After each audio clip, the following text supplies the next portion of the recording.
Good morning, good afternoon, good evening, wherever you are. Welcome to Team Meeting. Welcome to Higher Ed Revolution number 2. This is the Higher Ed Revolution, and it's coming to you live.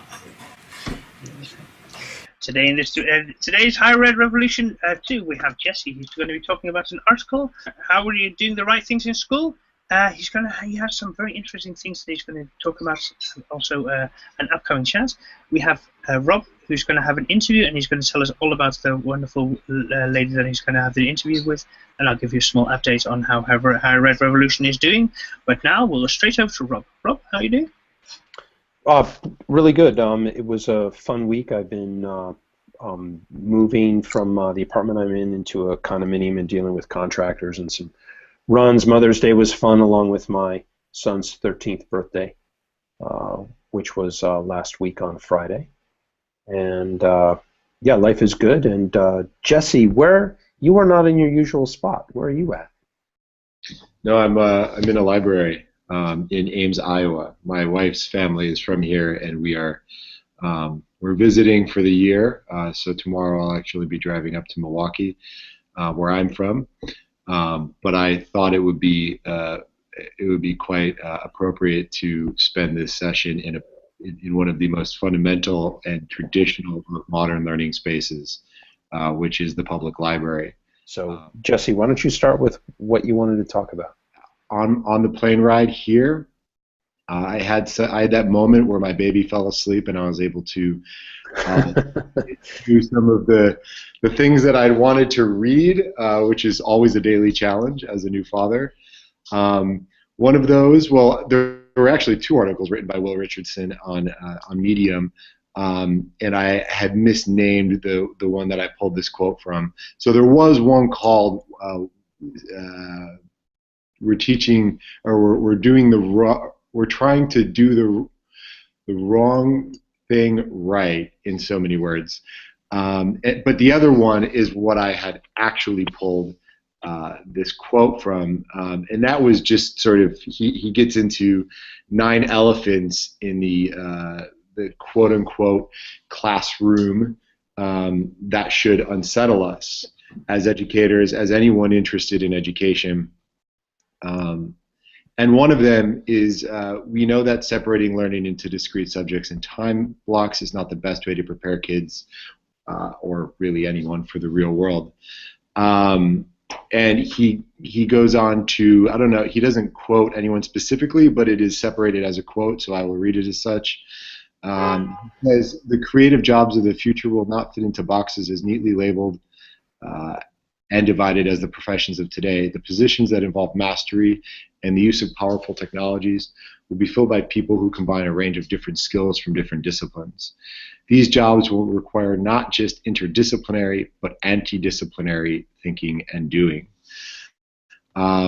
He says, does this come as a shock to anyone? And, I think if you were to ask the 3 of us, I'm sure we would tell you that it shouldn't be a shock. I mean, a lot of where the employment opportunities are coming from these days is in that space where one has to begin to, at the very least, entrepreneurially think about how they are cultivating their skill sets and their learning opportunities and their employment opportunities, and just beginning to sort of put together on their own personal canvas what will become their personal and professional life. And I think it's incredibly important for all of us in the learning space to think about, as we design content, as we engage students, as we work together on any sort of project that could be deemed an opportunity for growth and learning. They sort of happen in conjunction. So I just wanted to put that perspective out there and get the wheels turning in people's minds. So that was interesting. So I subscribed to the IDEO Futures podcast, and they brought in the co-founder, partner of the Collaborative Fund, and they're based out of California. They are a venture capital firm, which might make some people cringe. But in listening to this podcast, one would sort of one might get an air of refreshment from hearing this guy speak about what collaboration means to the future of, where capital is placed, why it's placed there. One of the things that one of the main quotes that I highlighted and wrote down and instantly showed my wife as I was listening to it was, if our hearts are filled with love, there should be no room for fear. But he also speaks a lot about, they use jargon not unrelated to business, but internal rate of return. And the interviewer talks about why this guy Kanyi approaches so many different internal rates of return, and why he's not going for the $1 billion or the decacorn, the $10 billion company, and why he's thinking so comprehensively about where value can come from. It's a fantastic podcast. I encourage you to sign up, not only and listen to this one, but to any of the IDEO Futures topics of conversation. They're fantastic and inspiring. In that spirit, I was, thinking also about an upcoming chat that I have with Miss Debbie Donsky, who is a principal of 2 departments at I think it's the 3rd largest school board in elementary school in Ontario, Canada. She works with both K-12 arts and learning design and development with adults and all the communication that's involved in that.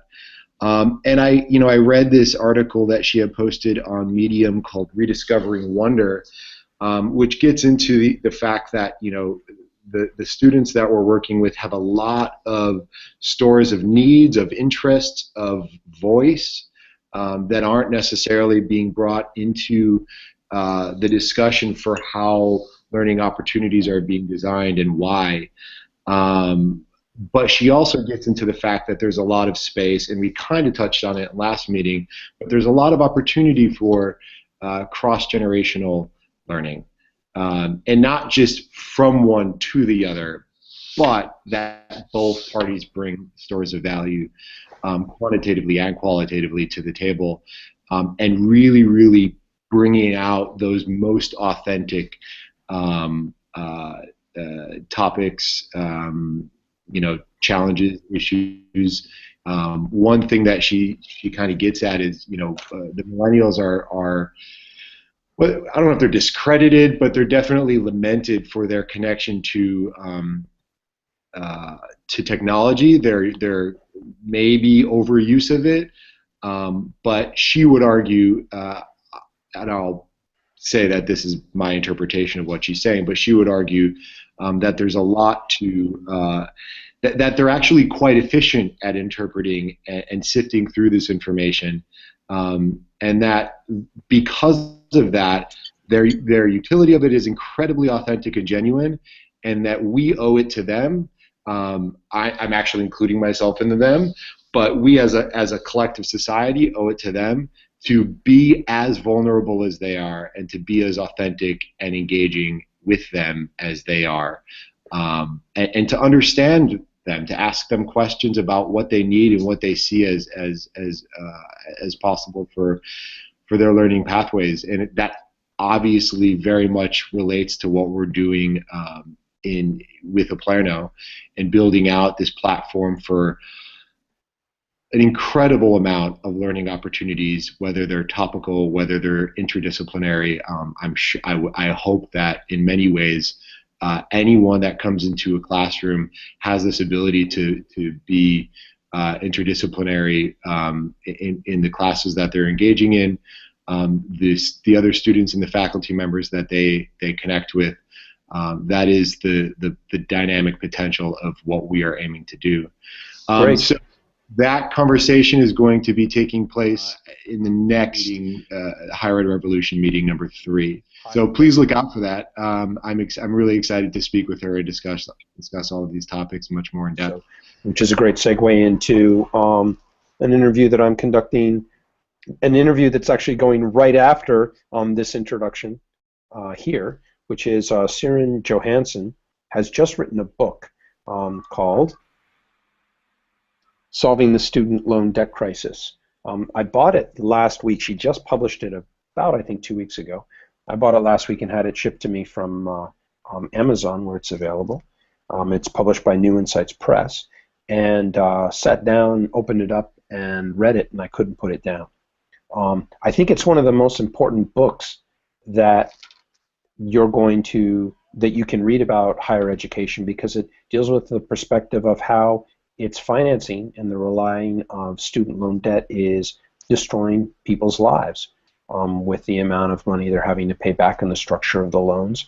And Cryn is not only going to be talking with us about those particular structures, but she's also going to be talking about the way in which the debt destroys lives and families. And there's no more important topic or no more important book that you could read if you really want to see the impact of higher ed financing on actual people. There's a lot of really great, interesting books about theoretical impacts, but Cryn has written the book that shows the impacts on students. And so let's go to the interview right now. I was blown away by your describing the human impact of this system on people. And you want to just talk a little bit about that so people can understand, the people behind this whole method of bondage. I mean, obviously, I think the most difficult is the suicides, which, as you know, I note the worst note I could have ever received was from someone who lost someone in their family, which was last year around this time. Was probably the worst email I've ever received. Sorry. I'm looking at, it's in your first chapter, A Bleak Future for America. I mean, it's the number of suicidal people that reach out to me is difficult. It ebbs and flows, but luckily I've worked with some of them and they've gotten into better places. But the psychological toll just cannot be emphasized enough. And then you consider the way that affects, the interpersonal relationships that these individuals have with, spouses and family and their friends. And then you consider that, you extrapolate that and how are they performing at their job and what are they like in their communities if they're suffering to that degree. And it's sad. I mean, it's very, very sad to take that into account. And as you were doing the research, what was the thing that was most shocking to you about what was happening, or is probably right now you're not really shocked about, what was the most disillusioning moment that you had where you were like, oh my God? Because I've been writing about this for so long, it's like nothing really shocks me anymore, but it's a good question. When did you realize you were in the Matrix? Well, I think though, I want to sort of pivot a bit with the positive side though, with certain people though, who are government bureaucrats We got disconnected for a second, so we'll go back to our discussion, which was you wanted to point out some of the hopeful things that are happening. Right. That was sort of in relation to the question about what I found most shocking, and I was referencing the case with Dr. John Oberg, who was a researcher in the Department of Education, and he's an example of a bureaucrat who did the right thing, and he continues to do the right thing because he's in litigation, and he's trying to the case has shed light on the wrongdoings of the industry and of the biggest players, and he of course the response to him was terrible, but that's not surprising. But on a good note, as a bureaucrat, you want bureaucrats like that to do that. He did the right thing. He was doing his job the right way. And unfortunately, it was obviously met with a terrible response, but he then followed through with it, which I think is highly admirable. But on top of it, there are new people in the department. A man from the Consumer Financial Protection Bureau, which I I do think is a promising new bureau that was created by Elizabeth Warren. It's unfortunate that she didn't head it, but they have done tremendous work to protect and to investigate wrongdoing, specifically with private loans. Of course, the outtakes for the interview and the longer one, because we only have the ability to show a small section. That's a good long conversation, and you can access it also by clicking on the link on the bottom of this page. And please, if you have questions that you want to ask us after the interview, send them to questions@oplerno.com, and then I'll forward them on to Cryn, and we'll see whether we can get a reply. But yeah, no, that it's a hugely important topic, and that was a lot of fun. Cool, man. So what's Daniel? What about what are you going to talk with us about today? And about so High Red Revolution is it's so fun to read the articles every day. It's so fun to get in contact with all these interesting writers. We have some. Now I think it's just over 100 writers and 2,600 or just over 2,600 people following it. We have a very interesting two very interesting articles. We have one by Sheila Myers, who teaches college in upstate New York. When she's not planting trees with a student, she's writing. Some things I've learned about empathy as a college professor, and this is basically goes into you're coming now to the end of the year. College students are freaking out about all kinds of things. About the end of the year, the grades, everything they have to do, have all these things done by the summer, and this is really the time that college professors really need to tap into that empathy. Of course, students need to have empathy for the professor as well.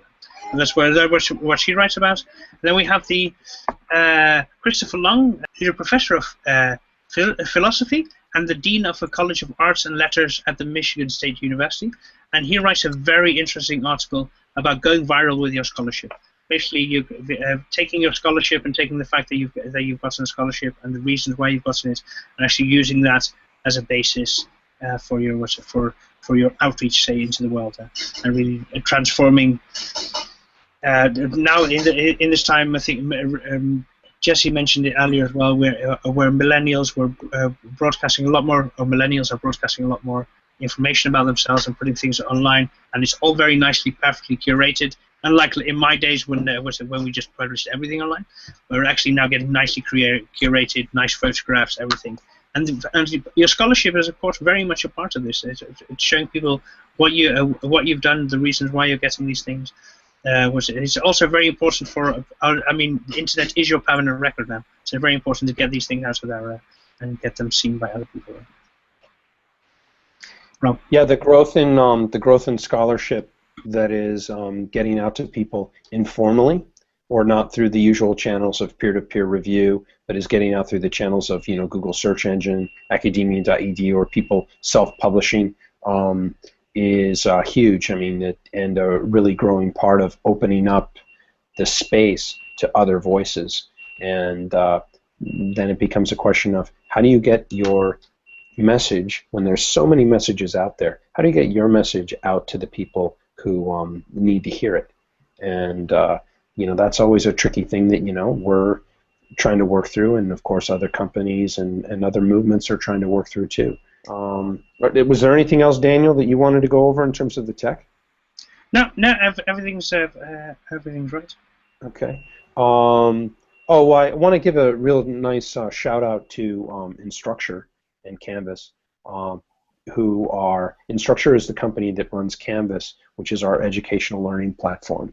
And I want to give a shout out to just say how thankful we are to be working with Canvas, to be working with Instructure, because for us, such a small company, they've been really, really good about us in terms of recognizing our cash flow and working with us in terms of payments, so we don't get behind, et cetera, et cetera. And I really appreciate that, and that's all part of the higher ed rev and Oplerno. So I think that's it for today. Please remember to check Medium. Guys and gals, buy this book. It is so important that we understand the financial institutions and the ways in which they are driving up tuition costs and exploiting students and families and harvesting us, harvesting our money and debt, and creating a situation that is a type of bondage. Bondage, like I mentioned in the interview, bondage has the word bond in it, which is a financial tool that was used to tie an individual to a particular kind of debt that they owed. So please read the book. Siren, you can get a hold of us if you have any questions. And that's it for Higher Ed Rev 2. If you have questions, please send them to questions@oplerno.com. If you want to participate, if you want to do an interview with someone and then submit it to us and get it out, we'd love that too. So we're going to be, any suggestions you have, we're going to be expanding the format and bringing you the interesting conversations with people and news once a week as part of our outreach for Oplerno. Hey, take care, everybody. Oops, no. Take care. We'll have Debbie Donsky's interview hopefully next week, and we'll see you all online. See you all online. There's young people for whom the whole deal that they've been offered just doesn't seem to be there anymore. Is this idea of collective revolting, which Occupy Student Debt was calling for.